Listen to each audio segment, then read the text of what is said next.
Welcome to a new episode from English Plus Podcast. In today's podcast, we will talk about professional English and we will focus on marketing and talking about marketing strategy. We will talk about marketing strategy versus marketing plan, and we will talk about developing the marketing plan using the stages known as the AOSTC, or Analysis, Objectives, Strategies, Tactics, and Control.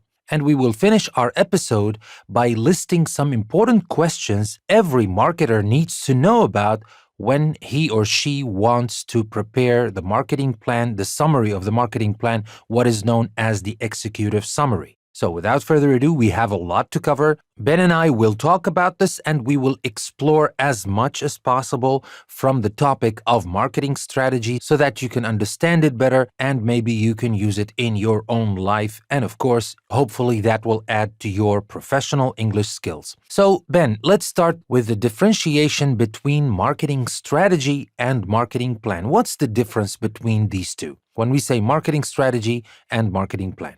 Well, a company's marketing strategy describes how it will position itself and the products it sells or the services it provides in the competitive marketplace. The strategy includes a discussion of target markets, product and pricing policies, and proposed marketing and promotional initiatives. The company marketing plan is a little bit different. Of course, they are related and they affect each other. They're not separate, but the marketing plan is the written document which details the marketing methods selected, like advertising, price promotions, etc., and specific marketing actions or marketing activities, for example, a back-to-school promotional offer. And a company's marketing plan also examines the resources needed, both financial and human, to achieve specified marketing objectives, such as an increase in sales or a successful product launch over a given period of time. Okay, so that is in a nutshell the difference between marketing strategy and marketing plan. Now let's jump right in and talk about developing the marketing plan, because obviously this is more detailed and you can get actionable items from this plan. The strategy might be important as a guideline, of course, but the real juice is in the marketing plan. That's right. Now, you can develop a marketing plan using the stages known as AOSTC, which stands for Analysis, Objectives, Strategies, Tactics, and Control. So that is another fancy abbreviation. Yeah, you can call it a fancy abbreviation, but I understand that some people use fancy abbreviations and sometimes not in the right contexts. They talk about the SWOT, they talk about SMART, they talk about the USP, they talk about the 4Ps, 4Cs, etc. It's not just about being fancy. I know marketing and professional English is littered with those abbreviations, and you might argue that these are just fancy ways. Why don't you just say analysis, objectives, strategies, tactics, and control? Well, first of all, obviously, this is shorter. But the more important thing is that these are easy to remember. So when we talked in an earlier episode about the SWOT analysis, it's a lot easier to remember SWOT than to remember strengths, weaknesses, opportunities, and threats. You see, so these are not just a fancy way to talk about business English, but it's an easy way to talk about business English. But it is very important to point out some of those pretenders that just go around and use these abbreviations, usually in the wrong context, as we said earlier, and they kind of overuse them. Yeah, I'm not with that at all. I'm not saying that this is a cool thing, especially when you're talking to people who might not know the meaning of SWOT or AOSTC or the 4Ps or SMART objectives or whatever. You know what I mean? Yeah, of course. All workplaces are full of these pretenders. You find them everywhere. But that's not our topic for today, of course. Let's focus back on our marketing plan and using the stages known as the AOSTC, or Analysis, Objectives, Strategies, Tactics, and Control. Let's start with analysis. Okay, analysis has different things to consider. Now, we need to consider the current market situation. And here we need to know information on the competitors and the marketplace. We need to have a competitor analysis, and that is the competition in the marketplace. You will also need to include information on their positioning. That means how they control the way the customers see the products or services. We need to know that when we are in the analysis stage of developing a marketing plan. We also need to consider product and service analysis, what you sell or provide, and your unique selling point. And here we have another fancy abbreviation, and that is USP. USP stands for unique selling point. Now here, when you think about analyzing the product or the service, you need to think about what you sell or provide, your unique selling point. That is what distinguishes your product or service from others on the market. And then you will have to think about the target market, your customer groups or segments, for example, teenagers, business people, etc. Okay, so to recap, in the analysis, we need to think about the current market situation, competitor analysis, product analysis or service analysis, and the target market. That's right. Okay, so that was the A, the analysis. What about the O, the objectives? Well, when you want to think about objectives, you need to have marketing goals and obviously what you want to achieve in terms of image and sales. You need to write that down.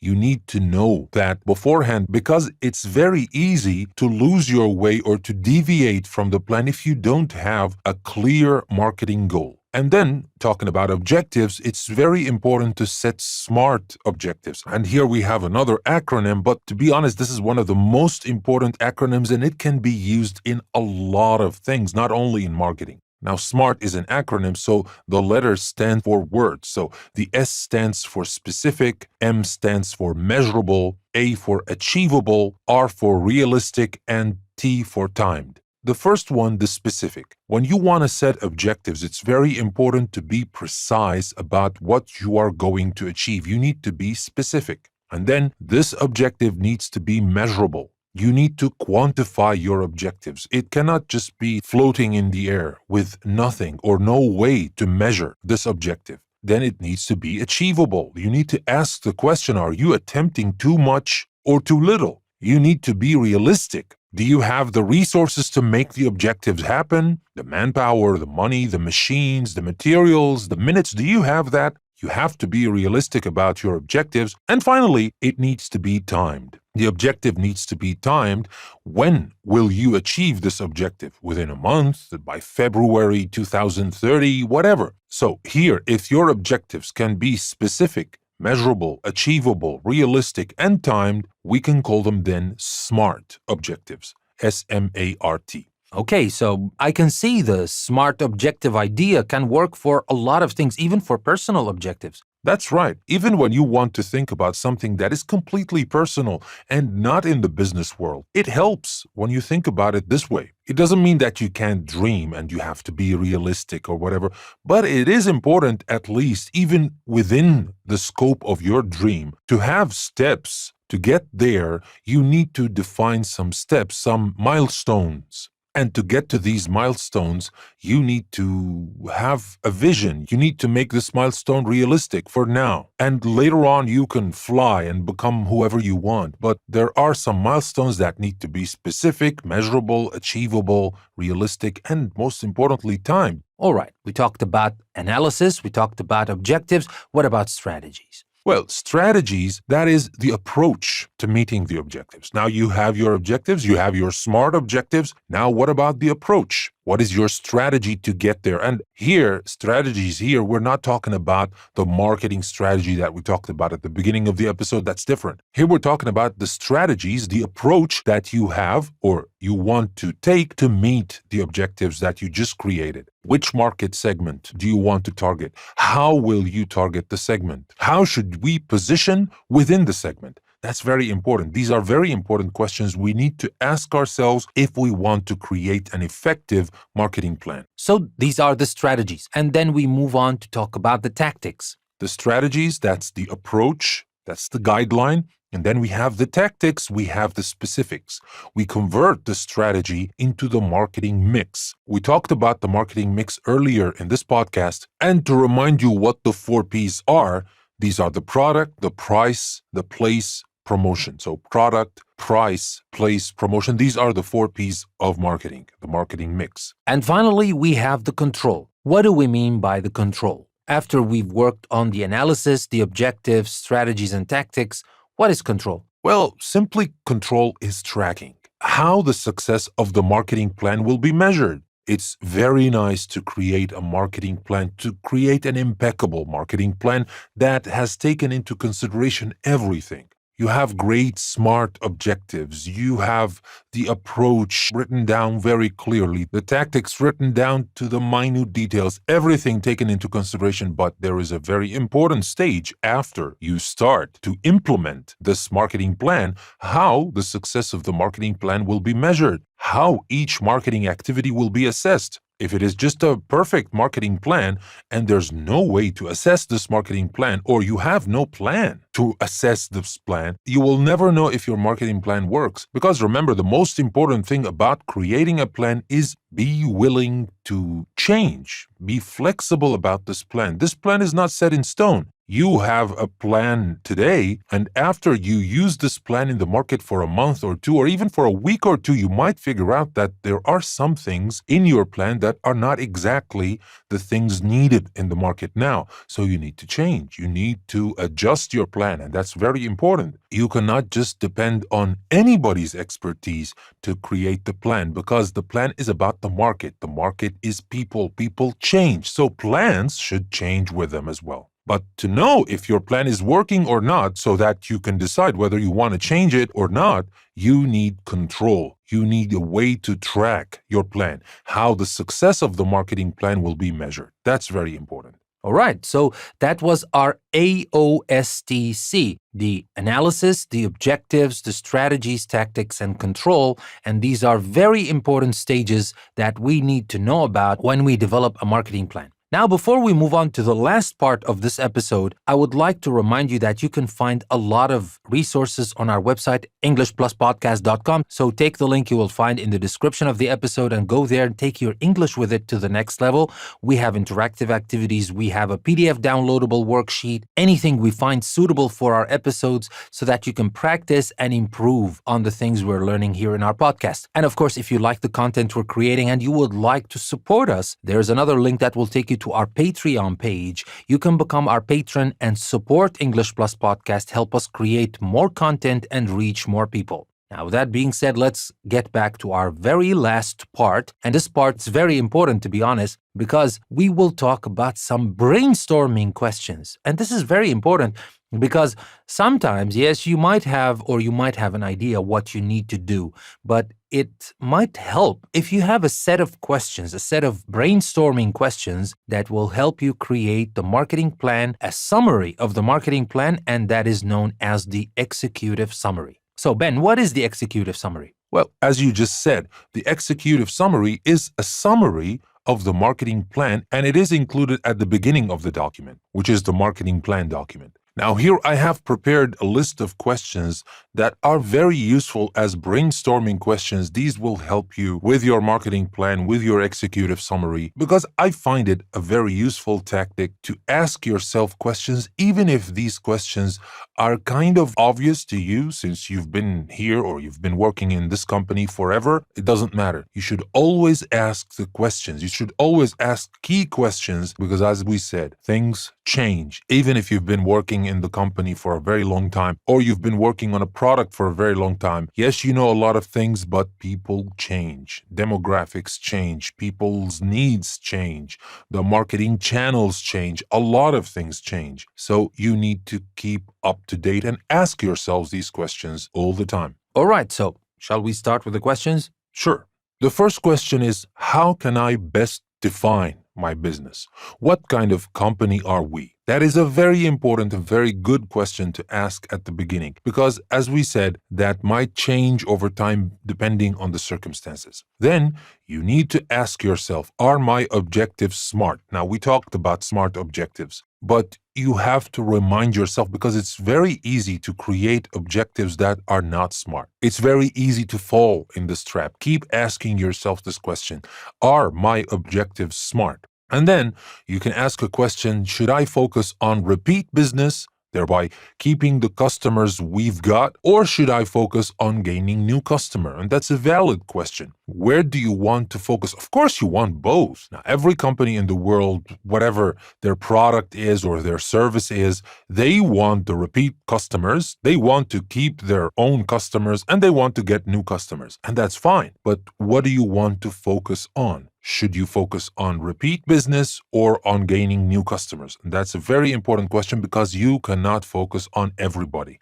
And another question, do my customers share any patterns, habits, or repetitive behavior? For example, do they all shop in the same kinds of shops? That's very important because if you already know which customers you want to focus on and you know the patterns or habits or repetitive behavior of these customers, that will make it easy for you to know how to market or where to place your ads, for example, for these customers. And the next question, are there any market segments or groups of consumers that are underserved? That means not provided for enough or at all. If you can find an answer to that and you know that there are some groups of consumers that are underserved, you might want to include a special thing for this group of customers or market segments. And then you should ask yourself, is the product or service viable? What does that mean? Will it make a profit? It's very important to have a great idea, to have a great product, but it is not viable. It will not turn in a profit. And of course, since we're talking about business and not a charity,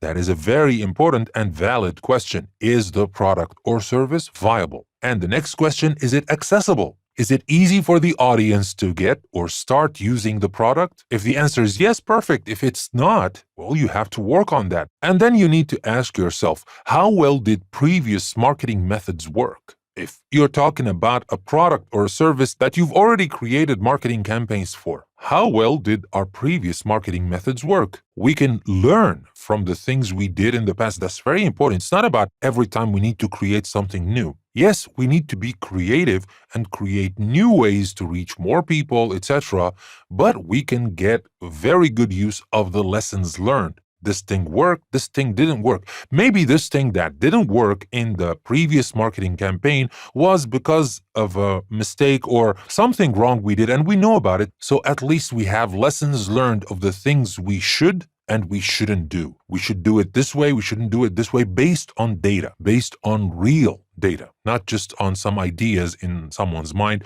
And we all know that we have a lot of genius people around in the company, especially when it comes to talk about marketing. Everybody knows everything. Anyway, so the next question is, which marketing mediums or communication channels are best for my audience? Now that you know your audience, you know the marketing segment and all that, you need to ask yourself which marketing mediums or communication channels are best for my audience. And then you should ask yourself, should I use a cross-section of media or should I just focus on one medium? That depends on the market, that depends on the audience, that depends on the consumers you want to target. Is it useful to cross-section or should you focus on only one medium? Then the next question is, do I have a clear marketing message? One that is easy for the audience to understand. Do I have that? If I don't have that, I should work on that. The message, the marketing message should be clear, should be easy to understand. Not for me as a marketing manager or as the marketing team. Yes, the marketing team understands that very well because they know the product, they know everything. But ask somebody who's never heard of the product, especially if you are marketing for new customers. Ask somebody who doesn't know as much as you do about the product and see if the message, the marketing message, is clear or not. Then ask another question, how can I ensure the same look and feel across all my adverts and marketing efforts to preserve the branding? Do I have a strategy for that or not? You cannot leave that for later, and you cannot leave that to the pure creativity of designers, because if you don't set rules for designers to follow, they might follow their creative ideas, and that will lead you to inconsistencies in your advertisements and other marketing efforts. So it's very important to have a clear idea of the brand, how it should look like, certain images, the colors, etc. And then ask yourself, can I time my marketing campaigns to coincide with seasonal sales or product launches, say, for example, Black Friday or certain product launches within the company? Can I time my marketing campaigns to coincide? And if I do that, will it help or not? And then the next question, how much is the cost compared to sales? Are we making enough money to cover our costs? Of course, remember, if it's not profitable, it is not useful. No matter how good your ideas are, you need to make enough money to cover the costs. And then, how much is the cost per consumer? You need to calculate that. You need to know how much per consumer, how much will it cost the company to get one consumer. That's a very important number to calculate or to think about at least. And then, do I have clear objectives so that I can measure the results? That is also like the SMART objectives, but also you should ask that about all objectives throughout your marketing campaign. And how can I get feedback from my audience? Which kind of market research should I carry out? Remember, as we said, you might have the perfect plan, but if you don't have ways to assess your plan, so you have no idea if it is working or not. These are some of the questions. I'm not saying these are all the questions you should ask yourself, but these are just example questions that you can ask yourself when you want to write a marketing plan or marketing strategy, etc. Well, I guess that was a comprehensive plan. And thinking about all these questions beforehand or even during working on a marketing strategy or a plan, I guess it's super useful. So that will be everything we wanted to share with you today. Thank you very much for sticking around. And we would like to remind you again that we have our website ready for you to take your English to the next level. We have activities, PDF downloadable worksheets, the show notes, the transcripts, depends on the content of every episode. But we have a post custom made for every single episode we create. So go to our website and take your English to the next level. And don't forget to support us on Patreon, become our patrons, and help us create more content and reach more people. With that being said, this is your host, Danny. I would like to thank you very much for listening to another episode from English Plus Podcast. I will see you next time.